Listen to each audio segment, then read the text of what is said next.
Ketika saya masih seorang Kristen, satu pertanyaan krusial terus menggema dalam benak saya.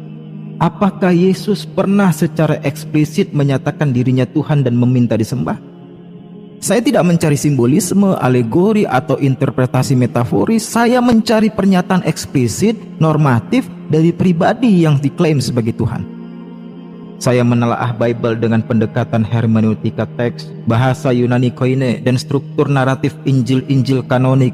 Namun yang saya temukan bukanlah pernyataan langsung dari Yesus, melainkan justru pengakuan bahwa dia adalah utusan. Itu tertulis di Yohanes 17 ayat 3, bahwa dia tidak mengetahui hari kiamat, tertulis di Markus 13 ayat 32, dan bahwa Yesus hanya menyembah Allah sebagai Tuhan, Lukas 6 ayat 12. Ketika saya tanyakan hal ini kepada pendeta, jawabannya klasik. Itu harus diimani, jangan terlalu digunakan logika. Iman tidak bisa dipahami dengan akal.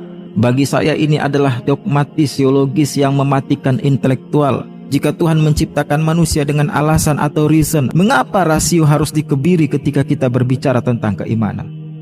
Namun ketika saya mengkaji Islam, Masya Allah, saya terkejut dengan tingkat rasionalitas yang ditawarkan. Konsep ketuhanan dalam Islam dijelaskan dengan sangat monoteistik. Surah Al-Ikhlas menjadi puncak definisi Tuhan dalam filosofi metafisika Islam.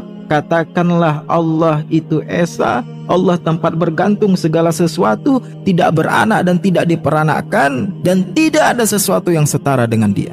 Ayat ini bukan hanya indah secara linguistik Bapak Ibu, tetapi juga sangat-sangat dalam secara ontologis. Ayat ini membebaskan manusia dari kultus individu dan menempatkan Tuhan pada posisi transenden mutlak, sebuah definisi yang sangat-sangat rasional.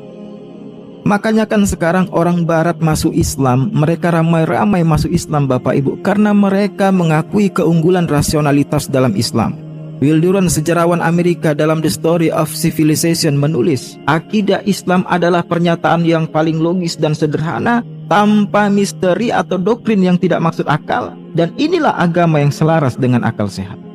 Yang mengatakan ini cendekiawan barat loh Bapak Ibu. Inilah yang membuat saya berpikir ulang, mengapa saya harus mengikuti agama yang menggantungkan keselamatan saya pada doktrin yang tidak bisa dijelaskan bahkan oleh pemimpinnya sendiri? Mengapa saya harus menolak akal yang Tuhan berikan demi mempertahankan keyakinan yang kabur dan penuh kontradiksi?